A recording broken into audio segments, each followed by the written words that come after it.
మాట్లాడతా మేము హిందువులం కాదా అని మాట్లాడారు ఋషి గారు. సరే వారి హిందువుల గురించి ఏం మాట్లాడతారండి, మీ సమస్య గురించి మాట్లాడండి. హిందువులు అన్నట్టు మాకేదో హిందుత్వం కానట్టు ఎందుకు మాట్లాడతారు?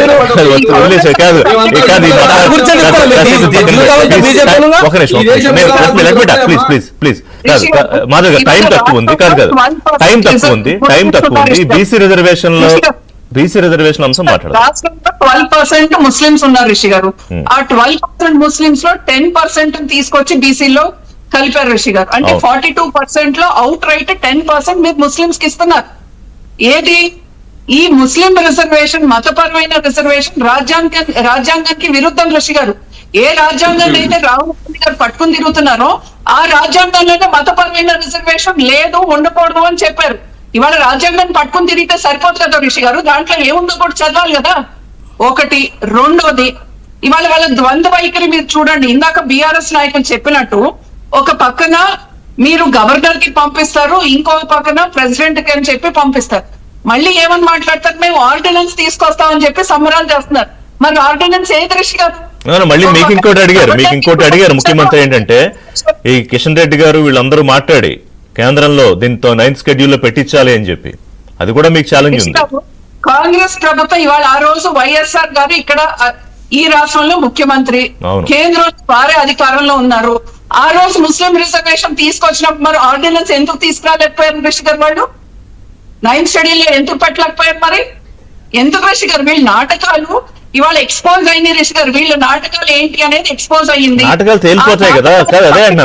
కాదు నాటకాలు చేస్తే తేలిపోతాయి కదా చరణ్ గారు.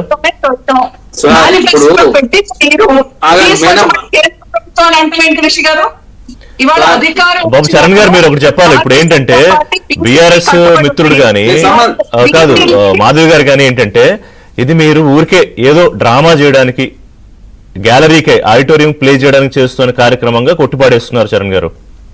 మేము డ్రామా ఆడే ఉద్దేశం అంటే 18 నెలల కాలం పాటు బీసీల కోసం మాత్రమే తెలంగాణ రాష్ట్రంలో లోకల్ బాడీ ఎలక్షన్ పెట్టకుండా తెలంగాణ రాష్ట్రంలో అదే ప్లానింగ్ కమిషన్ ఆధ్వర్యంలో బీసీల సంబంధించి తెలంగాణ రాష్ట్రంలో కులగణన చేసి బీసీల సంబంధించి జనాభా లెక్క తేలిన తర్వాత తెలంగాణ రాష్ట్రంలో అది లోకల్ బాడీ ఎలక్షన్లు పెట్టాలి, 42% రిజర్వేషన్ ఇవ్వాలని ఏకైక ఎలక్షన్ ముందుకు పోతా ఉన్నాం. ఇప్పుడు భారతీయ జనతా పార్టీ ఏం చెప్తా ఉంది, ఇందులో ముస్లింలు చెప్తామా?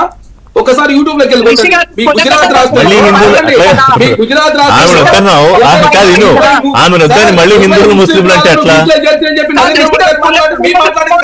కర్ణాటక రాష్ట్రంలో యడ్యూరప్ప గారు బీసీలో కలిపిండు. మీరు దయచేసి భారతీయ జనతా పార్టీ ఎలక్షన్ల కోసం ఏది పడితే మాట్లాడి తెలంగాణ సమాజం తప్పదారి పడిచారు.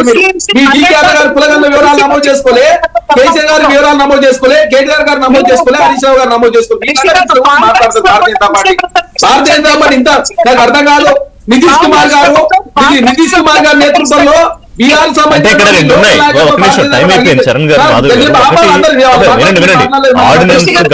గవర్నర్ ఆమోదం పొంది మీరు జీవో ఇవ్వడం అనేది, దాని మీద 100 క్వశ్చన్లు ఉన్నాయి. తర్వాత 9th షెడ్యూల్ లో పెట్టడం అనేది అది బిగ్గెస్ట్ ఛాలెంజ్. సో ఇది ఎంతవరకు అవుతుంది అవ్వదు అనేది కూడా ఇవాళ తెలంగాణ సమాజం మీద ఒక పెద్ద ప్రశ్న.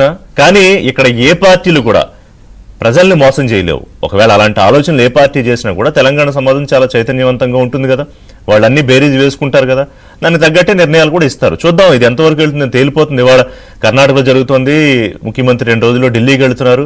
మరి వారం రోజుల్లో ఇది ఎటువంటి షేప్ తీసుకుంటుందో కూడా మనకు అందరికీ అర్థమైపోతుంది. చూద్దాం దాని తర్వాత. థ్యాంక్ యూ మాధవ్ గారు.